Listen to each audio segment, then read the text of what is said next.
on va reprendre tranquillement. Pour les personnes qui sont en ligne aussi, on entame la deuxième partie de cet après-midi sur l'intelligence artificielle. Je ne veux pas prendre trop de temps parce que beaucoup des choses qui ont été évoquées en première partie par les différentes personnes, les différentes expertes, mais on voit notamment qu'il y a beaucoup d'enjeux liés à l'intelligence artificielle dans le milieu postsecondaire, mais aussi au niveau plus large. On a vu quand même certains aspects qui peut-être sont plus positifs dans le cadre de notre enseignement et au niveau de la recherche. Mais dans ces enjeux-là, on parle notamment on a abordé la question de la propriété intellectuelle. On peut aussi parler des questions de désinformation et de manipulation de l'opinion, l'atteinte à la vie privée, le risque de limiter la liberté de choix et d'autonomie, l'accès, on a parlé en quelque sorte, l'accès à ces technologies-là. C'est pas tout le monde qui en a accès et on n'a même pas connaissance. Donc, on voit que c'est ça génère certaines questions. Puis je l'ai évoqué ce matin, on parle beaucoup d'intelligence artificielle au niveau de l'enseignement supérieur et de la recherche et même au-delà. Mais une des choses qu'on doit réfléchir, c'est qui fait toute cette recherche, qui est impliqué, qui a été consulté. Parce que souvent, on est dans des milieux très homogènes et on oublie certains groupes. Donc, il faut avoir différentes lunettes. Et c'est sûr que nous, on a parlé de ce matin dans toutes nos initiatives EDI au Canada, on met beaucoup l'emphase sur l'intersectionnalité. Donc, on peut avoir une lunette des différents groupes, mais comment tenir aussi en compte de cette intersectionnalité? J'ai évoqué ce matin aussi un exemple qui est dans le cadre de consultation qu'on fait dans le cadre d'un projet d'un centre de recherche quand même qui a eu un important financement. Et un collègue autochtone a fait des cercles de parole avec différentes personnes de différentes nations à travers le Québec. Et une des choses qui est évoquée, et ça, c'est quand même, comme je dirais, flagrant, c'est qu'ils disent, bien souvent, tu sais, l'intelligence artificielle, elle a avancé, mais nous, on n'a été jamais inclus dans ces discussions-là. On parle beaucoup des enjeux, mais on a été écartés de ces discussions-là. Et au fond, comme je disais, bien, il y a même pas... Ils sont à redéfinir c'est quoi l'intelligence artificielle dans leur milieu, à donner un nom. Donc, ça avance, comme on l'a dit, très rapidement, mais on a oublié un groupe important ici. Et aujourd'hui, qu'est-ce qui est vraiment intéressant, c'est qu'il y a tellement d'avis, tellement de rapports, on parle beaucoup d'éthique et d'IA responsable, mais c'est important d'avoir les différentes lunettes. Et aujourd'hui, avec ma collègue Mélanie Julien, directrice à la recherche et à l'analyse du Conseil du statut de la femme, bien, elle va présenter quelque chose, un avis qui a été publié en septembre dernier sur vraiment les enjeux à l'égard des femmes, à l'utilisation, au développement de l'intelligence artificielle. Donc, elle va nous faire une belle et brève présentation de cet avis-là. Si vous n'avez pas eu l'occasion de le consulter, il est super accessible. Vous pouvez même googler avis, IA et Conseil statut de la femme. Donc, merci d'être là. Oui? Oui, je sais. Ah, il y a des belles copies en arrière. Allez pas lire tout ça. Oui, attendez. Merci.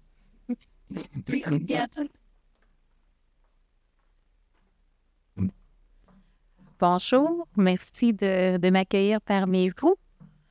Je suis ravie de revenir dans un événement d'enseignement supérieur parce que oui, je suis directrice de la recherche et d'analyse au Conseil du statut de la femme, mais j'ai commencé ma carrière au Conseil supérieur de l'éducation. J'ai été 18 ans au Conseil supérieur de l'éducation et j'y ai travaillé plus de 12 ans à la Commission de l'enseignement et de la recherche universitaire. Alors, j'ai l'impression de revenir au bercail aujourd'hui. Alors, merci de m'accueillir. Merci au comité organisateur de faire une place au Conseil du statut de la femme et à son avis sur l'intelligence artificielle. Je suis ravie que les gens de l'enseignement supérieur se préoccupent des enjeux liés à l'intelligence artificielle. Ravie d'entendre vos collègues s'exprimer dans le cadre des présentations précédentes qui montrent bien toute l'importance de se préoccuper des enjeux sociaux et éthiques liés à l'intelligence artificielle. Parce qu'effectivement, on parle beaucoup dans les médias de toutes les potentialités que revêt l'intelligence artificielle. Et dans le milieu de l'enseignement supérieur, on mise beaucoup sur l'innovation. Hein? On aime faire avancer, faire repousser les limites de la science. C'est heureux que ce soit ainsi. Mais il faut en même temps que nos innovations soient en phase avec nos valeurs de société, avec nos encadrements légaux également. Alors, d'où l'intérêt de se préoccuper de ces enjeux-là liés à l'intelligence artificielle. Là, ma présentation n'est pas diffusée. Est-ce que vous pouvez me dire si c'est pas diffusé? Ça va l'être? Moi, je le vois pas derrière. OK, parfait. Mais l'important, c'est que nos gens puissent le voir aussi dans la salle. Parfait. Bon. Ah, merci. Excellent. Alors, pour les gens qui ne connaissent pas le Conseil du statut de la femme, je prendrai 1 minute pour vous le présenter brièvement. Le Conseil du statut de la femme a été créé en 1973. On a célébré les 50 ans d'institution l'an passé. La mission du Conseil est de conseiller le gouvernement du Québec et d'informer la population québécoise en matière d'égalité sur l'égalité entre les femmes et les hommes et la manière dont on s'y prend pour réaliser notre mission. On réalise un certain nombre de travaux de recherche, travaux d'analyse. On le fait parfois sur demande quand, par exemple, le gouvernement dépose un projet de loi qui soulève des enjeux en matière de conditions féminines ou des enjeux d'égalité entre les femmes et les hommes. On est appelé à commenter ces projets de loi-là. Je sais pas si vous avez vu dans l'actualité dernièrement, on parle beaucoup de la réforme du droit de la famille, le projet de loi 56. Alors, le Conseil est en commission parlementaire pour exprimer son point de vue au regard du projet de loi. Alors, c'est un exemple concret sur lequel on travaille. Et également, le Conseil fait des travaux d'initiative, donc sur des enjeux émergents, quand il y a des sujets dans l'actualité, des phénomènes qui le préoccupent. On a tout à fait la liberté de pouvoir se réfléchir à ces enjeux-là et d'émettre des rapports, des avis, parfois dans une perspective davantage analytique et des fois dans une perspective plus stratégique politique, c'est-à-dire pour formuler des recommandations au gouvernement pour faire avancer pour considérer ces enjeux-là dans nos politiques publiques, dans nos encadrements sociaux. Et donc, effectivement, le Conseil du statut de la femme a jugé d'intérêt de se pencher sur les enjeux liés à l'intelligence artificielle. Et comme Bibiana le disait, on a produit en septembre dernier un avis sur le sujet et effectivement, j'en ai apporté avec moi des exemplaires. Il y en a sur la table en arrière. Vous pourrez partir avec votre copie si vous êtes de la vieille école comme moi et que vous aimez avoir des copies papier. Alors, l'intention du Conseil avec cet avis-là, c'était pas de dire que l'intelligence artificielle, c'était mal, qu'il ne fallait pas utiliser l'intelligence artificielle, non plus de dire que l'intelligence artificielle, c'est bien puis qu'il faut aller de l'avant sans trop regarder. Notre intention, c'était de mettre en relief le fait que même quand on a de bonnes intentions avec l'intelligence artificielle, même quand on pense l'utiliser de façon adéquate et même quand on a de bonnes intentions, quand on conçoit ces systèmes d'intelligence artificielle-là, il est possible de reproduire et même d'accentuer des inégalités entre les femmes et les hommes. Il y en a beaucoup été fait mention précédemment, je le disais, c'était de la musique à mes oreilles de vous entendre en parler. Alors, il y a beaucoup de choses que je vais reprendre qui ont déjà été dites précédemment. Je vais effectivement vous faire une présentation brève de cet avis-là. En m'attardant particulièrement sur les 2 points suivants. D'abord, de voir ensemble comment l'intelligence artificielle comment elle fonctionne et comment elle peut reproduire et même amplifier les inégalités entre les femmes et les hommes. Et en vous fournissant quelques exemples, certains ont été donnés tout à l'heure. Je vais m'attarder de mon côté à vous fournir quelques exemples pour illustrer de quelle façon ça fonctionne. Et finalement, dans la deuxième partie, de voir quels sont les moyens qui sont à notre portée pour réduire ces risques-là de reproduction et d'amplification des inégalités. Et je vais m'attarder tout spécialement à ce qui est possible de faire au regard de la mission des établissements d'enseignement supérieur, à titre de en fait, considérant la mission de formation et de recherche des établissements d'enseignement supérieur, les établissements ont assurément un rôle à jouer en la matière pour réduire ces risques-là. Alors, je vais revenir un peu à la base. Hein. C'est quoi l'intelligence artificielle? Au fond, l'intelligence artificielle, c'est quoi? On le disait tout à l'heure, c'est une technologie.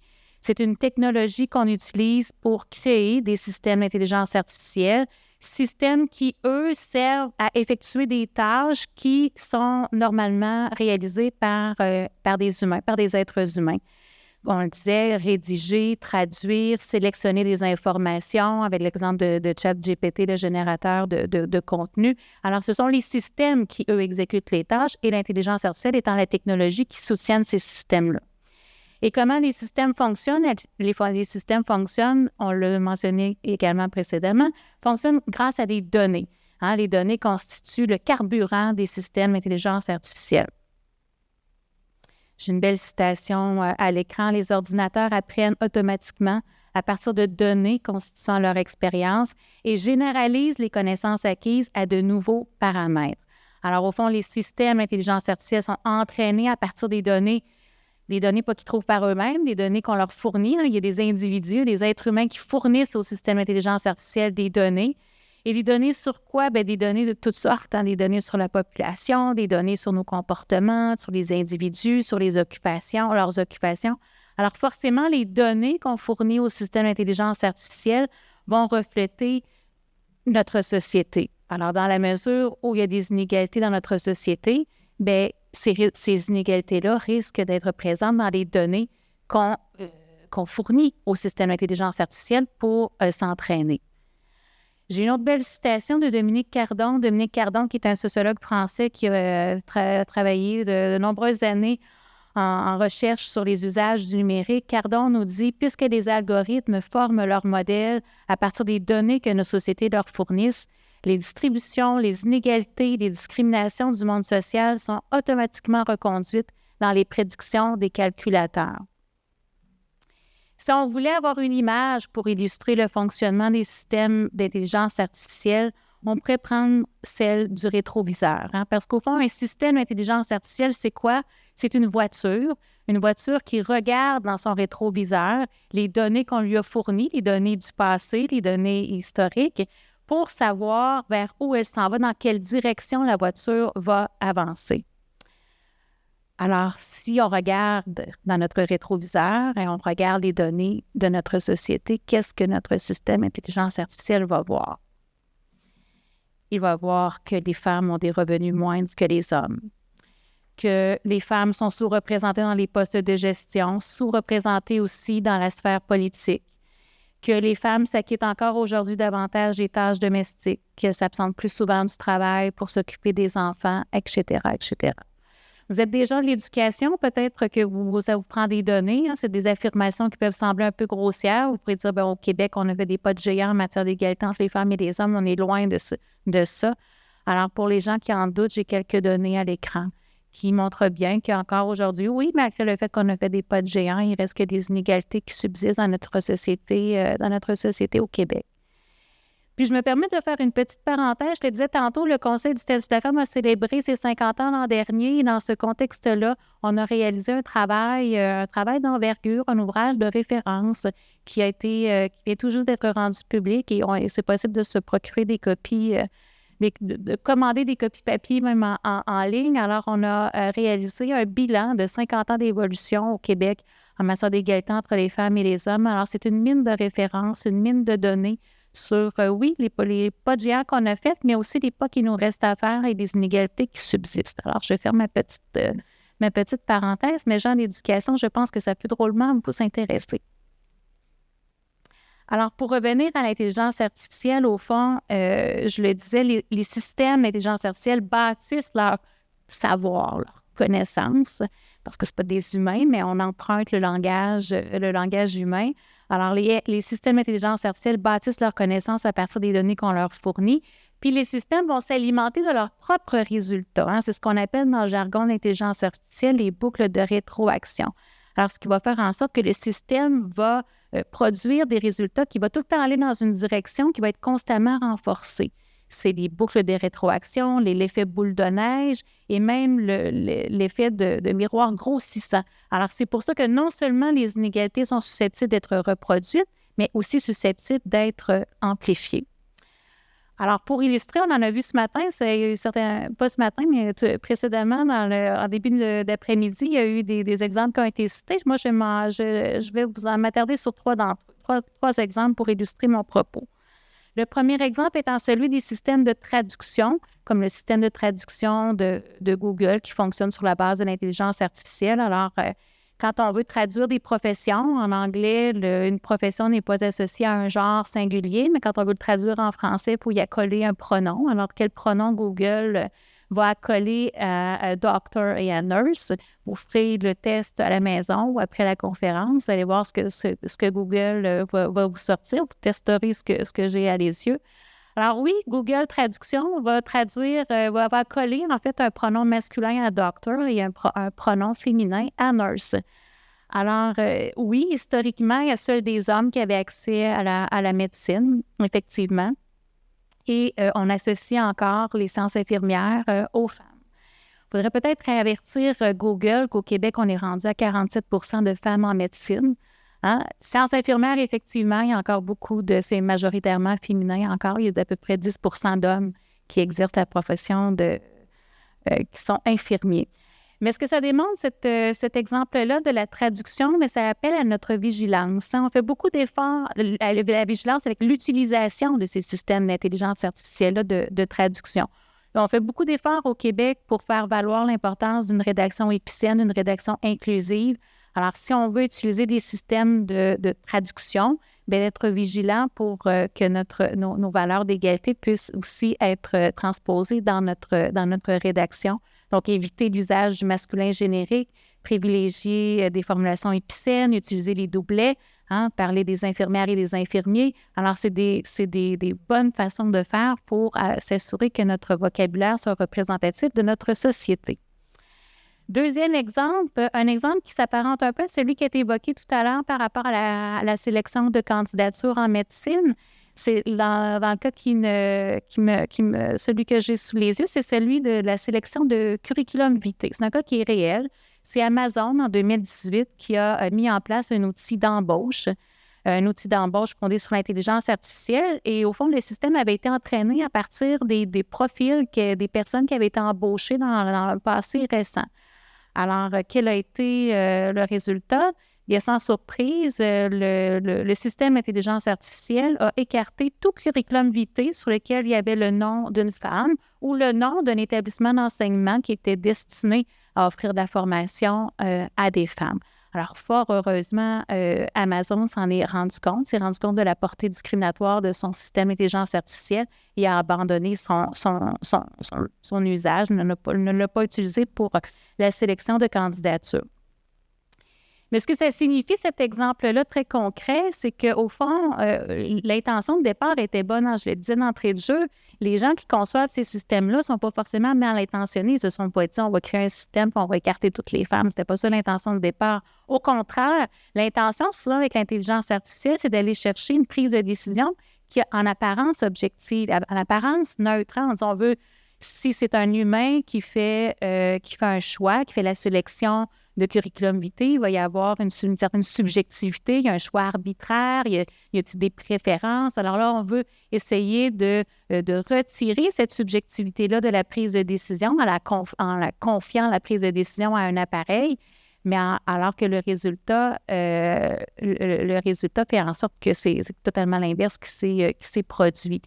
Et encore là, au Québec, on fait beaucoup d'efforts pour favoriser la diversification des choix de carrière des garçons et des filles. On veut qu'il y ait une mixité en emploi. On veut qu'il y ait des hommes qui soient éducateurs à la petite enfance. On veut avoir des femmes en sciences. Alors, on a cette intention-là au Québec de favoriser une mixité. Alors, il faut être vigilant pour éviter que nos systèmes d'intelligence artificielle qui soient utilisés de cette façon-là puissent nuire à la progression de femmes dans certains secteurs et aussi nuire à la progression des hommes dans certains secteurs associés traditionnellement aux femmes, comme celui de l'éducation à la petite enfance. Dernier exemple, l'intelligence artificielle utilisée dans le domaine de la santé. Alors, on peut effectivement utiliser l'intelligence artificielle pour poser des diagnostics. Là, dans ce cas-là, c'est pas l'exemple que je cite, ce n'est pas un exemple qui était réel. C'est un exemple qui est plutôt envisagé par des spécialistes en intelligence artificielle qui veulent avoir qui veulent mettre en lumière les risques de dérive avec cette technologie-là.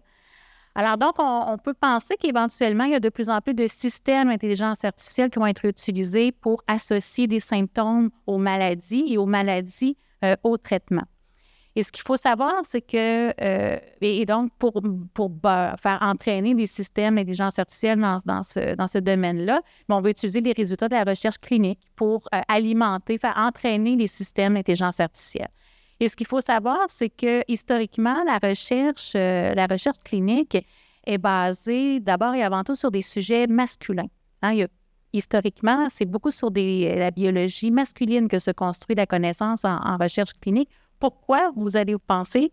C'est en fait parce que c'est beaucoup plus simple et beaucoup moins coûteux, parce que quand on utilise des sujets féminins, quand on utilise des femmes, il faut tenir compte notamment de tous les cycles menstruels qui peuvent influencer la donne. Il faut aussi envisager les risques pour avoir la recherche sur le développement éventuel d'un fœtus, parce qu'une femme qui fait partie d'une étude clinique peut se retrouver enceinte au courant de la recherche. Alors, il faut que les chercheuses et les chercheurs aient ça en considération quand ils bâtissent leur recherche. Alors, c'est beaucoup plus simple de fonctionner avec des hommes que des femmes. Heureusement, il y a eu des critiques qui se sont faites entendre assez vivement à partir des années 80, et de plus en plus progressivement, on intègre des femmes dans les études cliniques. Mais il en demeure pas moins que le bagage de connaissances, le bagage de données est encore teinté là, d'une majorité masculine. Alors donc, s'il y a une sous-représentation des femmes dans les données que l'on dispose sur la santé, qu'est-ce qui va devenir si on utilise un système d'intelligence artificielle pour poser des diagnostics? Bien, c'est sûr que le risque, c'est que la qualité des diagnostics, la qualité des traitements en souffre quand on veut poser un diagnostic ou avoir une idée de traitement qui est appliqué à aux femmes. Alors, ce sont un certain nombre d'exemples comme ça que la documentation, que les écrits nous fournissent pour mettre en relief les enjeux d'égalité entre les femmes et les hommes. Et ces risques-là, ils sont réels, mais heureusement, il y a quand même des moyens qu'on peut utiliser pour réduire ces risques-là. Alors là, je tombe dans la deuxième portion de ma présentation. Et aujourd'hui, je vais m'attarder sur quatre moyens qui sont bien mis en relief dans l'avis du Conseil. Je vais passer rapidement sur les deux premiers parce que je veux surtout m'attarder sur les deux autres qui concernent davantage peut-être les gens de l'enseignement supérieur. Alors, le premier, il en a été fait mention précédemment, tenir compte de la portée et des limites des données disponibles. Alors, je le disais, les données, c'est le carburant des systèmes d'intelligence artificielle. Les données, elles sont rarement parfaites. Les données, elles ont tout le temps des limites. Alors, l'important, c'est de se questionner sur la portée, les limites de ces données-là dont on dispose, se questionner sur les biais que ces données-là risquent d'entraîner si on les utilise pour entraîner un système d'intelligence artificielle. Le deuxième moyen, évaluer les incidences, évaluer les effets des systèmes d'intelligence artificielle. C'est le meilleur moyen de déceler les résultats indésirables qu'un système pourra avoir sur une frange de la population. Et en l'occurrence, c'est pas juste une frange, c'est la moitié de la population. Les femmes composent la moitié de la population. Alors, effectivement, que dans ce cas-là, à la fois pour tenir compte de la portée des limites des données et l'évaluation des incidences, bien, c'est l'importance des choix que vont faire les personnes qui conçoivent les systèmes d'intelligence artificielle. C'est les personnes qui ont les deux mains dans la conception, qui doivent avoir à l'esprit l'importance de bien sélectionner les données, puis de faire des tests, d'évaluer les incidences des systèmes qui sont conçus. Et c'est important dans le cadre de la formation qui est offerte auprès des gens qui vont travailler en intelligence artificielle, qu'on insiste sur l'importance cruciale de ces deux étapes-là. Troisième moyen, mettre à profit les sciences humaines et sociales, parce que la conception de systèmes d'intelligence artificielle doit tenir compte d'expertise en droit, en éthique, en sociologie. Alors là, je fais le lien entre ce propos-là et le profil des panélistes qui étaient avec nous tout à l'heure. C'était des femmes qui avaient des formations en éthique et en droit.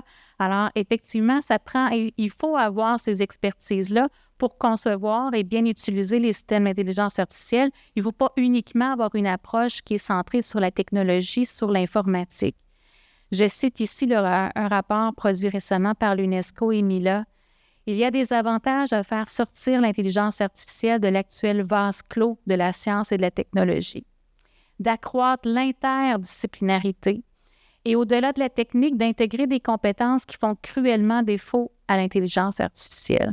La lecture de situation qui était faite en 2003 par l'UNESCO et Mila était un peu critique, qui font cruellement défaut à l'intelligence artificielle. C'est assez critique. C'est une lecture qui est assez récente, 2023, l'an dernier.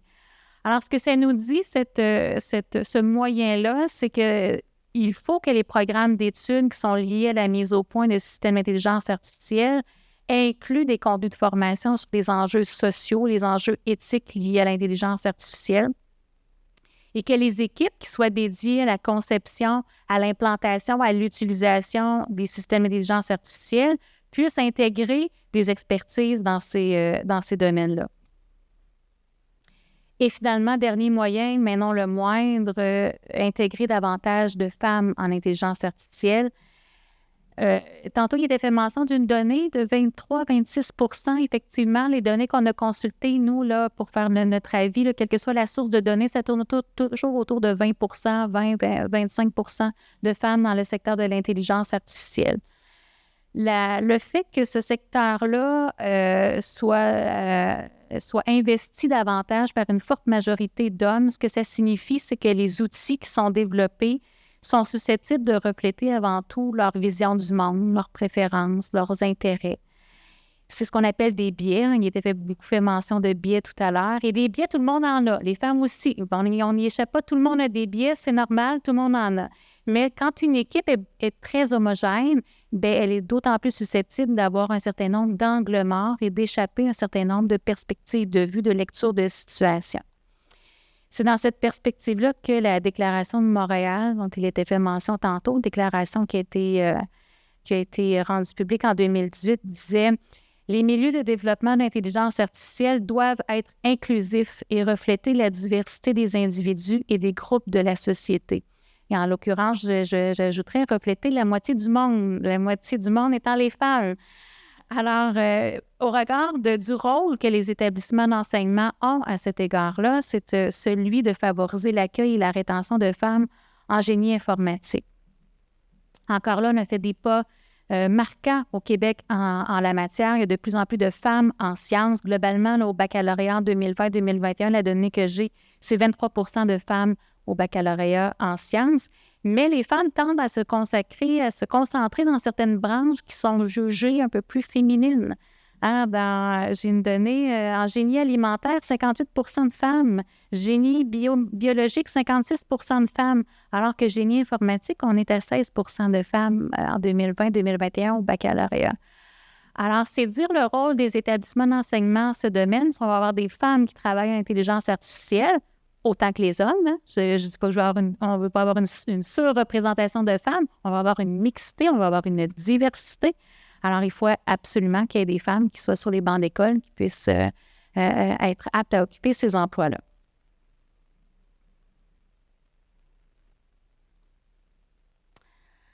Alors, en bref, on a vu ensemble que des inégalités entre les femmes et les hommes subsistent, même au Québec, malgré les pas de géants qu'on a pu faire, que ces inégalités-là se reflètent forcément dans les données qu'on utilise, les données qu'on utilise pour entraîner les systèmes d'intelligence artificielle, et ce qui fait en sorte que les systèmes sont d'autant plus à risque de reproduire et voire même d'amplifier les inégalités. Mais on a vu que il y a des moyens qui existent de minimiser ces risques-là et que les établissements d'enseignement supérieur ont un rôle à jouer en la matière, assurément, de par leur mission de formation. J'ose espérer que vous aurez l'occasion d'en parler dans vos milieux respectifs pour sensibiliser d'autant plus les gens à vos collègues sur l'importance de tenir compte de ces enjeux-là dans la conception et aussi dans l'utilisation qui en est fait de l'intelligence artificielle. Parce que, comme le disait si bien le Laboratoire pour l'égalité, une association française sur l'égalité professionnelle entre les femmes et les hommes, si l'IA concerne tout le monde, l'égalité aussi. Alors, oui, nos gouvernements peuvent faire des choses, doivent faire des choses dans la matière, mais on a tous un rôle à jouer en la matière. Alors, j'espère que vous aurez l'occasion d'en discuter avec vos collègues. Alors, si vous voulez en savoir plus, l'avis du Conseil est disponible sur le site Web. Idem par rapport sur le bilan de l'égalité entre les femmes et les hommes dans les 50 dernières années. Et il y a des copies de l'avis sur l'intelligence artificielle à la table juste derrière. Alors, merci de votre attention. Je suis ouverte à prendre en considération vos questions, vos commentaires, vos états d'âme. Merci beaucoup. Donc, la période de questions est ouverte. Donc, est-ce qu'il y a des questions? Oui, Bibiana.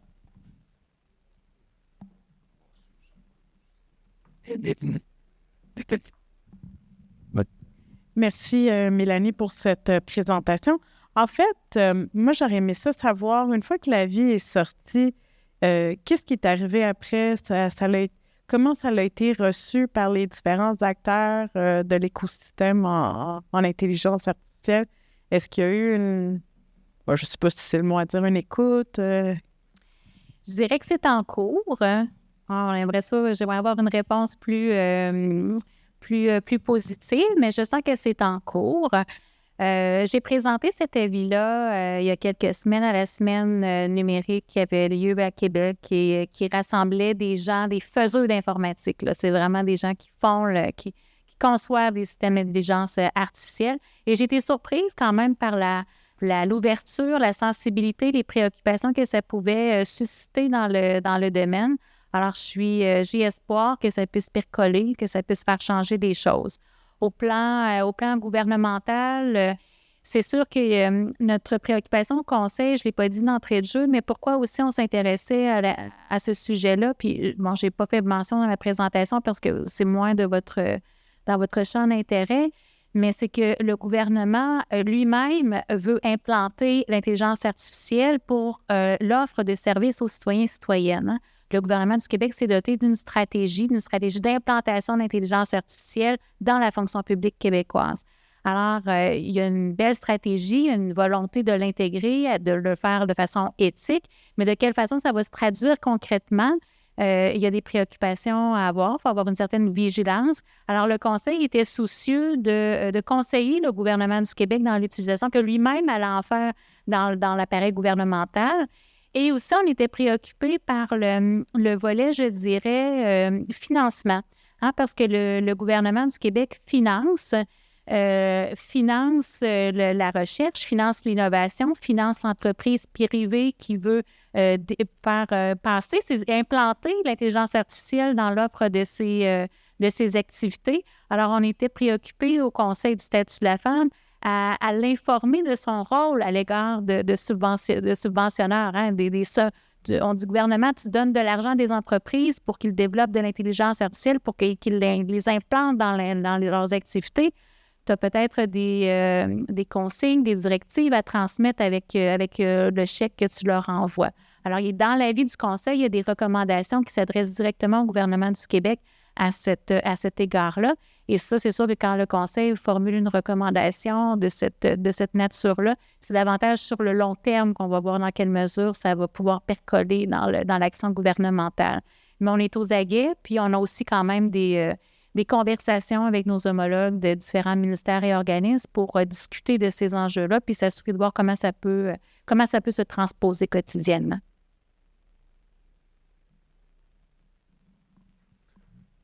D'autres questions? N'hésitez pas. Allez. Est-ce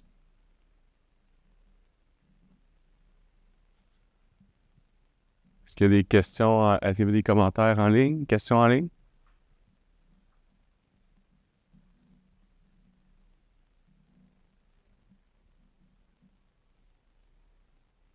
Tout ça. Est-ce qu'il y a des questions dans le chat? Non. Oui.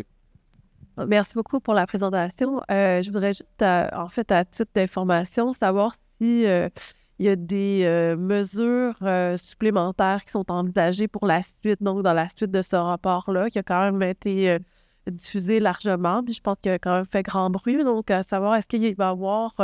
c'est parce que les enjeux sont quand même assez importants au niveau donc, des biais, au niveau du genre en IA, puis bon, est-ce qu'il y a possiblement d'autres avenues qui sont envisagées pour poursuivre le travail?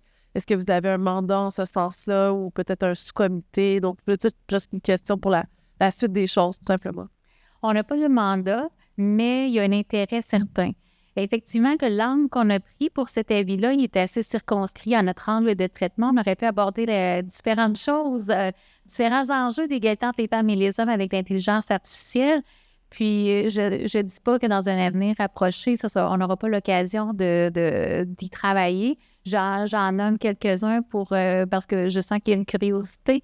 Toute la question parce que d'entrée de jeu, je disais, notre angle de traitement, c'était de dire, même quand les personnes ne sont pas mal intentionnées, même quand on a de bonnes intentions, on peut créer des inégalités, on peut reproduire et amplifier des inégalités. Mais dans certains cas, il y a aussi des mauvais usages. Hein? On parle par exemple de robots sexualisés. Qu'est-ce que ça va faire, l'utilisation de robots sexualisés? Là, c'est un versant complet, là, c'est un autre univers. On n'a pas couvert cet aspect-là dans la vie en question. Ça pourrait être un éventuel angle de traitement à traiter. Ou peut-être, il y a beaucoup de gens qui font de la recherche sur les enjeux sociaux d'intelligence artificielle. Peut-être que même qu'il y a des gens qui y travaillent en ce moment. Alors ça, c'est un angle d'intérêt. Il y avait aussi l'angle de dire l'incidence sur les emplois, l'incidence dans l'exercice des fonctions, puis dans quelle mesure il y a des emplois, par exemple, à prédominance féminine qui vont être passablement transformés, voire carrément écartés à cause de l'arrivée de l'intelligence artificielle. Bon, on peut avoir un certain nombre d'hypothèses, mais je n'ai pas fait la recherche, je peux pas en discuter, mais quand il a fallu camper notre angle de traitement, on s'est dit, bon, on n'investira pas cette sphère-là, mais effectivement, ce sera un bel angle à investir. Là. Pensons aux traductrices, traducteurs, aux secrétaires. Alors, il y a là un chantier fort intéressant là, à investir pour y réfléchir. Alors, c'est deux angles de traitement qu'on n'a pas abordés, mais qui seraient d'intérêt à poursuivre.